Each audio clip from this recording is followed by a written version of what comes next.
because it is times like these that define the character of our community. And we just couldn't do this without him.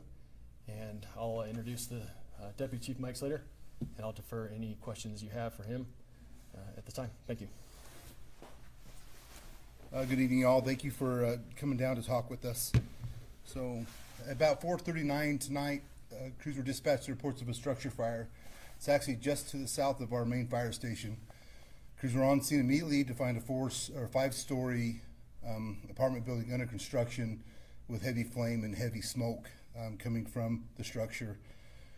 They were able to get crews on scene relatively fast from other jurisdictions and from other fire stations in the proximity, and got water on the fire extremely fast. Due to the high winds coming from the east to the west in the cold weather, we've had some difficulty fighting the fire. The fire was initially contained to the 5-story apartment building. It had ended up spreading to the west to a building that is vacant. Fire crews were able to get inside of that building. They were able to get on the roof of that building. We were able to extinguish the fire there. No injuries, nobody's hurt. Firefighters are still actively fighting the blaze. We want to thank our neighboring jurisdictions. There's over 40 firefighters from Weber, Ogden, Riverdale, and South Ogden that responded to help us in our time of need. We've also called back firefighters that were off duty. They're manning the city right now, responding to all emergency needs within the city. And we also have other jurisdictions outside of the city that are helping us backfill the station right now. The fire is currently under investigation. I don't have any information on the cause and origin of the fire at this time. It's still an active scene. We ask that people stay away from the scene. It's slick. We've got salt trucks out, salt on the roads. The power company had to shut a high tension line down that was a danger to firefighters and was actively on fire. So we just ask that people stay away. We have firefighters at work. So please stay away. We do appreciate all the support from everybody within Ogden City. The police, our public works, our fleet division all showed up to make sure that we had what we need when we needed it. And like I say, the fire is still active, but we feel like we've got it contained at this time. Do we have any questions? Yes. Which neighborhoods were affected by the power outage, and how long was the outage? I don't exactly know what areas were affected by the power outage. Our emergency manager is on scene. He'll be assessing some of that stuff. It was a high tension line, so they did have to shut quite a bit of the city down, their local neighborhood down, to be able to address that. And Rocky Mountain is on scene. They're going to reassess that. They do have another pole coming from Salt Lake. They'll be able to replace that pole as soon as the fire is safe to do so. So approximately what time did the outage start, and is it still going on right now? I don't exactly know. I know it happened shortly after the fire. We try and get those power lines shut down. They're a danger to the community and danger to firefighters. So sometime shortly after the fire. About what time is the replacement coming? They're coming from Salt Lake, so I don't have an ETA on them. Really windy. It's windy. How difficult does that make fighting the fire today? Well, it makes it extremely difficult. The embers from this fire, it's a 5-story apartment building that was under construction, right?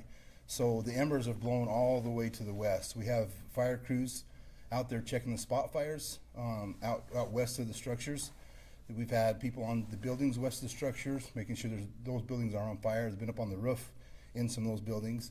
So we're chasing embers extremely far west right now. But where the building is almost all the way to the ground, those embers will start to slow down as we get more water on the fire and get this extinguished. That'll help also. What about the nearby school, Da Vinci Academy? Is that going to be affected at all by the fire? The Da Vinci Academy had some windows on the exterior that shattered because of the heat. We've been in touch with the superintendent of the school. He's extremely helpful and has been a great resource. We did get people inside of the academy. There was no fire inside the building. It's been resecured.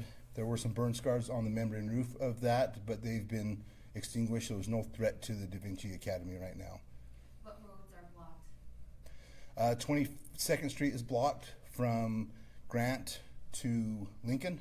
We hope that you would avoid 22nd Street from Washington to Wall. There's no through access, and we don't want to get anybody hurt. Lincoln from 21st to 23rd Street is closed down, and Grant from 21st to 23rd is closed down. There's a massive traffic jam outside because of the roadblocks. Yeah. Our police department's doing a great job. They've closed the road down to keep our firefighters safe. You can imagine with the amount of water we're putting on these freezing temperatures, it's going to create an issue. So those roads will have to be salted and cleaned up before they're even open. We would hate to cause another accident due to the freezing temperatures. About how many engines are here right now? Oh man, we've got, I'm not gonna give you a super accurate count because I don't have that right in front of me, but I know we've got 4 ladder trucks. We've got 5 fire engines, a couple ambulances, the battalion chief, a paramedic truck. We've got the fire investigation team is on scene, our emergency manager is on scene, and a couple of us chief officers. Like I said, we did have another battalion chief came in. He's managing calls in the rest of the city as this event's taking place. What's the containment level at right now? It's hard to say. We're probably close to 90%. Most of the fire is contained inside that area of the initial burn. It's all timber and plywood. It's going to smolder for quite some time, especially with these winds. So we're going to keep firefighters safe. We're going to do our best to put that fire out, but it's contained to the origin, the structure of origin. How many hours do you have left on containment? That depends on how Mother Nature helps us out. We could be here for another couple hours, but we'll have crews on scene for the remainder of the night and most of the day tomorrow as we start our investigation on the building. How long do you think that will take, the investigation? I don't have an answer for that. It could take quite a while. It's a big building.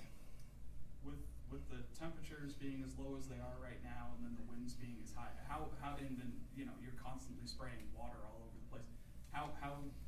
What do you do to keep the firefighters safe, not just from the flames, but from freezing temperatures? Yeah, the men and women are tough. The men and women of Ogden City, they're tough firefighters. We have a plan. We have units staged, so we'll rotate them through. We've got food for them. We've got warm places for them to come get out of there. If you look at the firefighters, there's ice all over their helmets and clothes. So we'll rotate them through. We have a plan. Our emergency managers put that into action. We have food and a warm place for them to get out and get dry, get some food in their belly, and then they'll get back to work.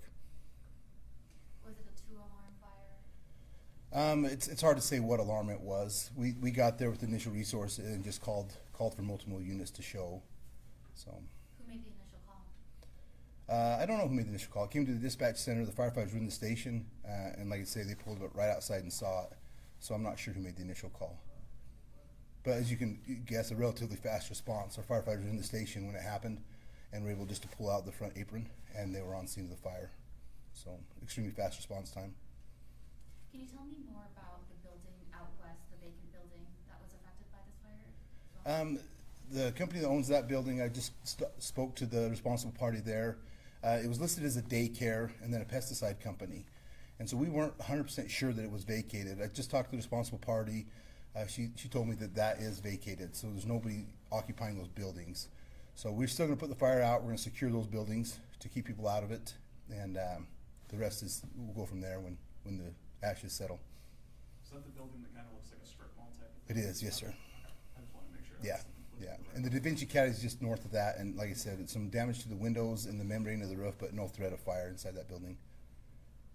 Any public warning that you want to give out to Ogden City residents? Yeah, just please avoid the situation, avoid the scene. It's extremely dangerous down here, not just with the fire, but the ice and the water and the cold, frigid temperatures. We'll get that established as soon as we can, and we'll send more media. We'll keep the public notified throughout our media request when that happens. It's chilly. It's a tough job. When's the shift going to change among the firefighters?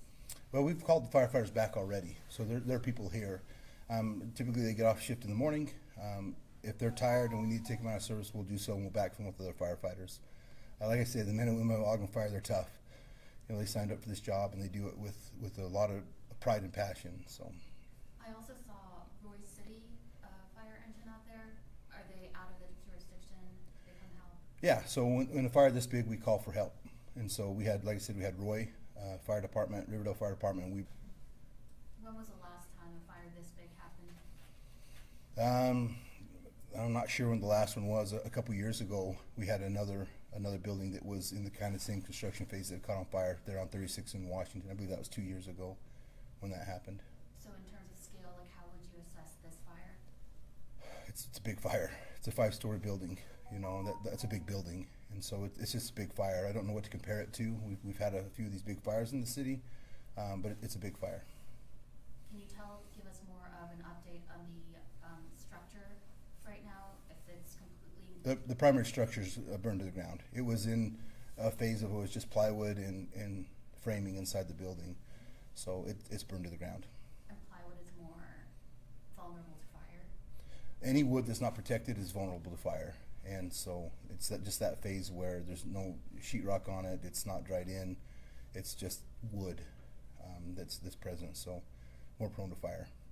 Does that make fighting a fire like this a lot more difficult, knowing that it's just gonna burst in flames instead of, like a normal house or something like that? Yes and no. Nobody's inside of the structure, right? It's a vacant building, which we worry about life safety of the community first and firefighters first. And because there's nobody inside of that occupancy, that makes it, I don't want to say easier, but makes it a different scenario than a structure that has a family inside sleeping. It'll burn faster. There's no sheetrock, carpeting, anything to protect the home, so it does burn faster. If that answers your question. Yeah. Have you reached out to the company that's responsible for the construction site? They're on site. Yep, we spoke with them. They're on site. The superintendent's on site at the Da Vinci Academy, and we've spoken to the responsible party of the other building. What are they saying about the situation? They're extremely cooperative. Yeah, I haven't personally talked to the company that owns the building, but I have talked to the superintendent at Lotus. He's extremely grateful for the fire crews for protecting his building, and I spoke to the responsible party of the other building, and they seem to be happy with what we're doing. Do you have any more background information about the construction of the apartment, like when it started, what the progress was when it burned down? I don't. That's an active investigation, so there'll be more to come in the days to follow on that. Anything else? With what we saw kind of out in LA with, the winds kicking up and kicking those fires a lot faster, are you kind of grateful that you were able to spread out as far out as you could to put out any hot spots that might pop up? Yeah, we've got such a good fire department throughout the county. All the neighboring fire agencies and ourselves, we respond to their needs when they need it, and it's just such a great team in this county.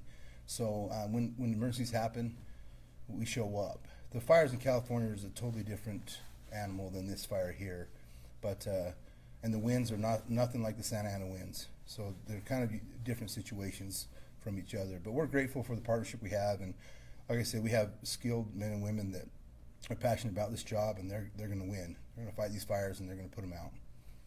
Ogden City social media mentioned rapid response. Can you give us an idea? You got the call at 4:39 when a team got here to respond to the fire? Seconds. They're in this station. This building that they're in is the fire station, main firehouse for Ogden Fire, and so they were here instantly. Yeah.